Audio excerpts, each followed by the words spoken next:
Hi, everyone. I would like to welcome Doug Welch to my podcast today. Doug and I have been working together for a little bit. I am the transaction coordinator and kind of asset manager on a few properties that he owns. And Doug is a software developer that became a full-time real estate entrepreneur investor last year, quit his W-2. Congratulations. And he spent over a decade designing websites, and then started with a house hack, went into short-term rentals, owns some wraps. He has 15 properties altogether in the Colorado area.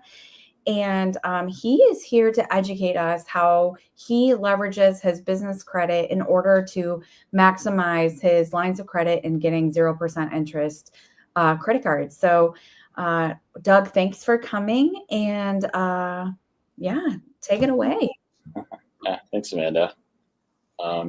It's been quite the journey going from a full-time job to a full-time entrepreneur without a W-2. Um, but yeah, that's really been possible because of the whole sub-two approach. And um, I was working on my own investments and learned about subject to and learned about ways to be able to pay for finance properties. And yeah, it put me on a fast track to leaving much faster than I was originally planning. That's exciting. So let me ask you about your W-2. When you started in real estate, was the intention to escape your W-2 or it was just a byproduct?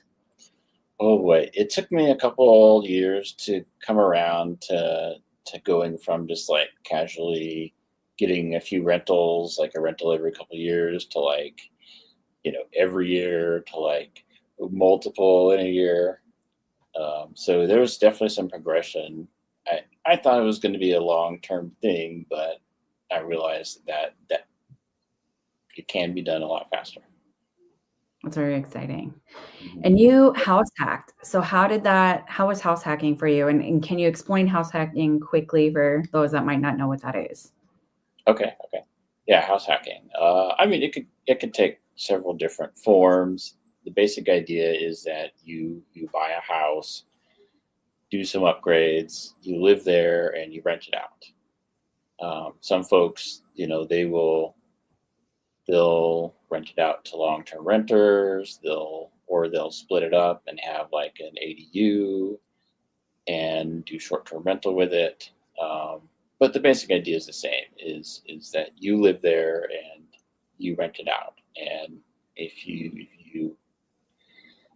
plan it well, then hopefully that actually pays for your mortgage while you keep earning money and start planning your next house hack. And then that approach, generally you end up buying another property and doing the same thing and just growing that way.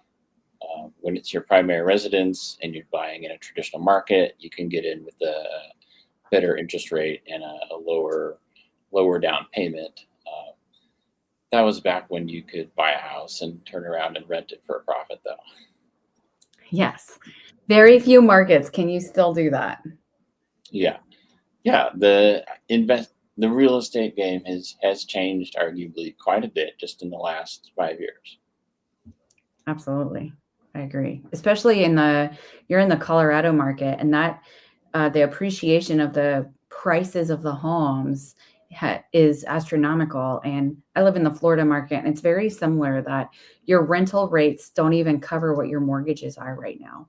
And so it is kind of right now, if you're buying long-term rentals, you're doing it for the long-term tax benefits, not for the cash flow for sure. Yeah. Awesome. Okay, so you went from your W-2 dabbling into real estate to full-time real estate. How do you become a business financier expert in that process? I mean, I'm still learning a lot. I wouldn't call myself an expert per se, but like financing is a passion of mine. I like to figure out how to lock up funding, how to finding deals is not every deal works, and you want to be ready for when a good one comes across your plate.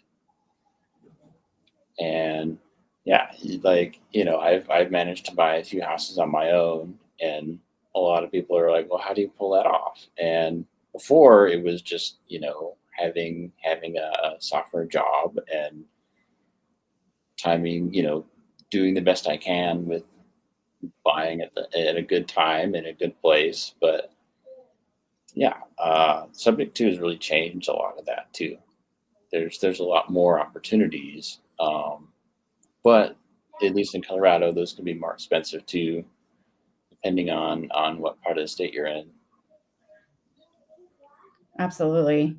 Well, and the other part that I think is sometimes undervalued is the carrying costs and understanding that when you're buying a subject to, it's not just the entry fee that you're having to worry about. You need to still be prepared for, 6 months of carrying costs. And if anything goes wrong, I know you guys have bought properties that everything's not going great, or you get in there and the sprinklers burst or whatever it is, that you have to have the capital prepared in order to truly manage those properties.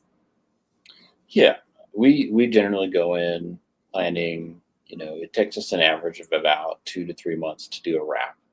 Um, I'm not really going into what a wrap is. I'm assuming maybe your audience knows about it. But that's just briefly. That's where you buy the house at a low interest rate, ideally, and then you turn around and you sell it to someone else that doesn't qualify for a mortgage traditionally, usually like a business owner, um, and you're able to upcharge them on that for providing your own mortgage. So you end up making money, on the sale, on the difference in giving them a higher rate on the mortgage, and then later when you sell the property.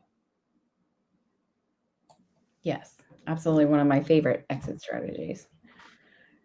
Yeah, I mean, wraps are, I've been doing short-term rentals for about 3 years now, and it was pretty wild to me that you could actually do better numbers than a short-term rental with a wrap. And short-term rental, I'm putting all kinds of time into managing it, and a wrap, you're putting no time, pretty much, relatively speaking. Wraps can take some time, but for the most part, compared to short-term rental, it's very minimal.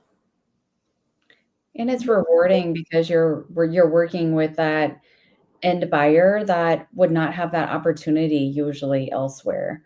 Or they would pay an astronomically higher amount in order to have an opportunity to buy.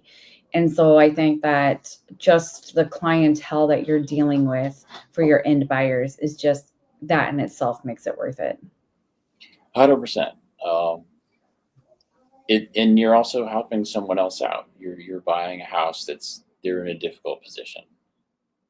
You know, one house that we bought together, the homeowner, just the previous owner, they continued to pay the HOA for several months, insisted on paying it while it got transferred because they were so grateful for just being able to sell their house after months of it sitting on the market.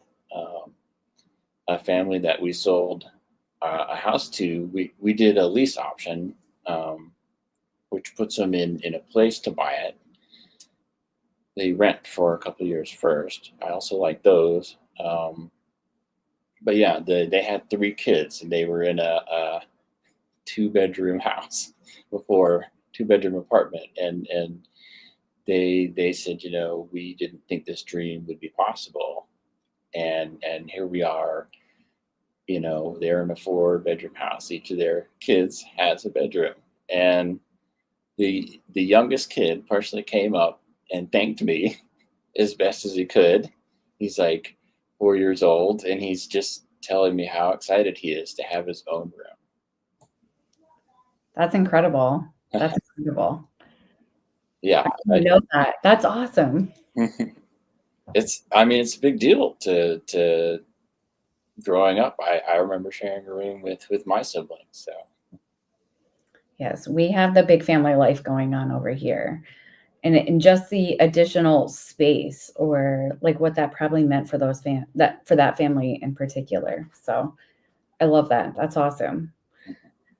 Um, so when you are when you're evaluating these properties, what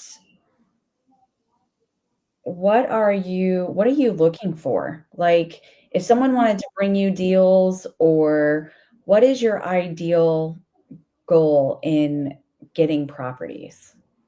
mm, yeah, I mean, our ultimate goal is to make money, is to build cash flow. Um, but it's not like a mutually exclusive thing where only one person makes money in a deal, right? We're often paying realtors and wholesale and giving the sellers money too. But I don't know. For me, a typical house that we buy, it's its own house. It's not a condo or a duplex. Although we've done a couple duplexes.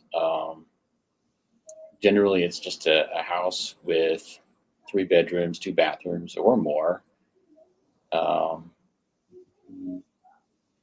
and most of them are in turnkey shape. Um, we've definitely done a couple smaller renovations too. But yeah, that's our ideal. Anything from Fort Collins to Colorado Springs. Haven't done as much in the mountains out west yet, but we'd love to have the chance to. That's awesome. I love that. Um, I'll get distracted and we'll talk about this all day because I do love doing wraps. So let me get us back on point. So talk to me about. I believe that you used a program to educate you on building those capital lines, and so can you talk a little bit about that? Yeah. I so I was kind of in this spot. What drove the need to even consider like a 0% line of credit. I have like a really big basement that I've been trying to figure out how to get money to finish, and it's by big. I mean, this is a 1,500 square foot basement, Oh wow, it's like and a house. yeah, yeah, that house itself is 4,000 square feet without the basement. Oh wow. So it's already a big house. I'm trying to transform it into a Airbnb cash flowing monster, going from 4 bedrooms to 8 bedrooms, Oh wow. 4 bedrooms, 5 bathrooms to 8 bedrooms, 9 bathrooms. And from all the projections I've done, that would essentially double the revenue. And right now, it's paying for itself. So that would be a pretty big leap for me. So I kind of had my goal. I was trying to figure out how the heck am I going to raise enough money to finish a basement that big though. Um, and yeah, so I was working at a W-2, and frankly, that last one was kind of miserable. And I was just like, there's got to be another way. And I don't know if you get like credit card offers in the mail. I know ever since like starting a business, the advertisements for credit cards just never seem to stop. And I usually just ignore those, but I would read them occasionally, and there every once in a while there'd be one that's like, yeah, 0% for 6, 12, 18, 15 months. And yeah, in my W-2, I was just like, maybe I need to pay more attention to this. Like, I feel like there's people that have figured this out. That there's folks out there that seem to know how to take advantage of all of these intro promotional offers and somehow string them together. And it seems like there's just enough out there that you could probably turn it into something. And yeah, I asked around. I couldn't find anyone that I knew that had even done something like that. So that's where I started doing research. on business coaching programs. Um, so there are different programs out there. People charge different prices. Pretty typical price for a coaching program where they show you how to do what they call credit stacking, and you essentially apply for a bunch of cards with great rates or intro rates and kind of string them together. It sounds scary, right? When I first started doing that, it's like, oh boy, like, do I really want to rack up a bunch of credit cards and have to keep track of all these different things? And yeah, um, so kind of where I've ended up. Um, Most programs they charge like a 10% fee, 12%. Um, I found a program. So my goal was to raise $150,000. And like that sounds wild. If I have a pretty good credit score, and if I just go look at all of my credit cards, which I have a few, but there was no way I could get to even past 50,000 with all my cards and credit. Right. And so So somehow so I you found this program. It's called Matrix Mastery, and I really grilled them. I've talked to a few different programs, and they all have these promises about like do it for you. And the Matrix folks, they said they'll help you, but they also want to teach you how to do it for yourself. And there's different aspects to it that they offer as well. And a lot of programs offer that. There's credit repair, credit building, and with the end goal being to use your credit to get these opportunities. Typically, when you're starting a business uh, and you apply for a credit card, they ask for a personal guarantee. So it doesn't end up showing, like, a business credit card doesn't show up on your credit report unless you start missing payments. And when you have a new business, you don't necessarily have a big revenue stream and all kinds of tax returns that you can just show someone for credibility. So oftentimes they look to you for your personal credit to provide a personal guarantee in case the credit cards don't get paid. They just want to feel safe about investing in you and giving you cards. So I already happen to have a good credit score, so I didn't have to do a lot of repair or any of that. Um,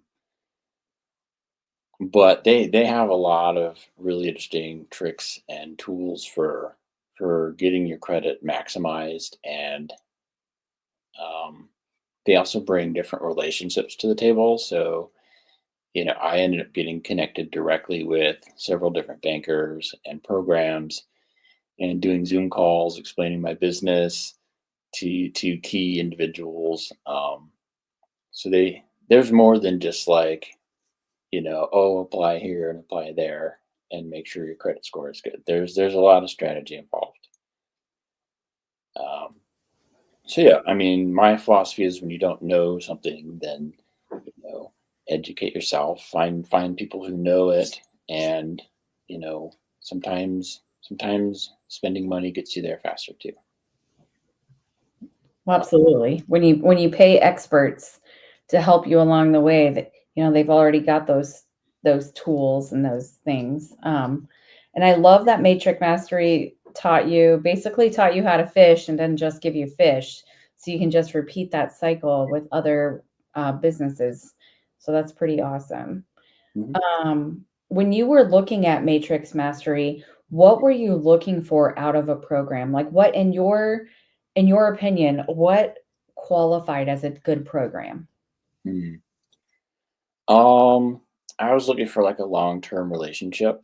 Um, I didn't want to just get a bunch of credit and then not know what to do with it, or and this is most intro rates. The 0% intro rates are about a year, and so like, what do you do next, right? Um, And these guys had a vision. They have a game plan for year two funding, year three funding. Um, a lot of folks, they just want you to come back and pay 'em more money. And the Matrix folks, the further out you get, the more years, the less, the more it's on you and the less it's on them. But they have many different videos. They have a whole website full of content for you to learn about credit repair and dealing with like inquiries building up and fraudulent charges, and very, very great information out there. And not only that, they didn't charge like a 10% fee, right? So they actually charged me, they gave me two options. They gave me an $8,000 upfront or $9,000 if I split the payment, half up front and half once I got funded. But how much did you end up getting through the program?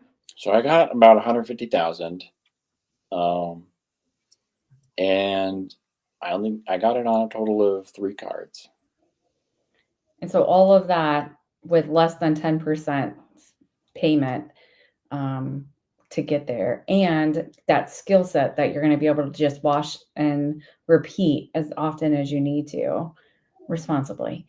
Mhm. That's insane. That's awesome. Um, what was the biggest thing that you said? Like, I love that you brought it up that like stacking and kind of just venturing into this. Like we spend most of our adult life trying to make sure that we have no debt. So the idea of walking in and like, okay, I'm going to get credit cards that, amount to six figures is probably overwhelming. And I'm glad that you brought that up. So how did you reframe your mindset so that you could kind of overcome that? Hmm. The way I see it is this is a direction I was planning to go in anyways, and this helps me get there faster. I mean, I've been saving up to work on this basement, and um, you know, I realized that if I had already done the basement, that it'd be a lot easier to pay for than before having done the basement, if that makes sense. Absolutely, because that extra income is gonna let you go ahead and pay off your credit card bills faster than if you went the opposite direction and you tried to save forever. I love that. Yeah. Uh, that's such a valid point. Have you received any GC quotes on the basement? So I'm being the GC. I do have a lot of handy skills. I have done a basement myself before. That one was about 900 square feet, and I have a couple friends, personal friends that they flip houses. So I have a lot of resources to pull on. And right now, I'm just hiring the contractors out myself and keeping the project flowing. I filed the permit myself, and I get I get all the supplies. So I'm essentially the GC. How much do you as the GC think that the project will cost? So I estimated about 100,000 for the project. Um, that's why I went for 150 though, because when you pay for the program and these are on credit cards, so you have to have a way to get the money off of the credit cards, and usually you end up paying overhead fees on the credit cards too. So Right. like I can work with a contractor, and most of the time they're okay with me sending them a check. There's a service called Plastic. It's spelled like plastique, and you can send checks, ACH or wire transfers. And so I use that to pay the contractors the materials. I'll go to the store with them and pull out my card and buy the materials there. That one's a nice one because you pay the same amount in cash or with a credit card when you're at a store. Right. And yeah, I've been very strategic about like how to liquidate the cards. The Matrix program does offer a liquidation service. Um, they have two different services. There's limits on how much you can liquidate at a time, and they charge either a 4 or 6%. A lot of cards you can get 1 to 3% back. So it doesn't hit quite as hard, but if I can find scenarios where I can get less than the 4%, that's ideal too. Right. And there's a lot of different uses. I'm using it for a basement, but it's also great for transactional type lending. Um, you like we'll buy a property and hold it for a little bit. We have one property. Um, I was able to pay uh, a finder's fee for our buyer, and then we changed the roof on it. So I was able to cover the cost of the roof too. So suddenly we went from needing $50,000 down to only needing 20 to make the deal happen, and the rest we can recover over time with cash flow. And it also made it work for our buyers because they're giving us some staggered payments over a couple months. Right. It gives you additional flexibility and creativity to solve problems. Mhm. I love that. I love that. Okay. So I really appreciate your time today. What would you say is your one piece of advice? You touched on something a little bit, and I think like this goes back to the like saving versus spending and figuring it out, or how you were slowly gathering your rental properties to where you just kind of jumped all in on real estate. So I kind of see a theme here with Mhm. you, and almost like a change. But what would be your one takeaway that you would just like to share with everyone on how to approach any of these spaces? You've tied them all together, but they could easily be pulled apart and everyone can do their own thing. So what's kind of like your piece of advice or nugget that you would send away? Mm.